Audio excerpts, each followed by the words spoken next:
How to add Steam gift card to iPhone. Steam is a digital distribution platform primarily designed for video games, but it also offers software and other content. First, be sure to scratch the back of your Steam gift card to reveal your code that you would need to enter on Steam to claim your funds. If you don't have the Steam app, download it from the App Store and log in with your Steam account. Click the 3 horizontal lines in the top left corner to open the menu. Then you want to look under Store and you want to find Account Details. Tap plus icon to add funds to your Steam wallet. Tap Redeem a Steam gift card or wallet code. Enter the code and tap Continue.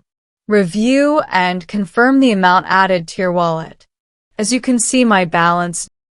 That's it. Thanks for watching.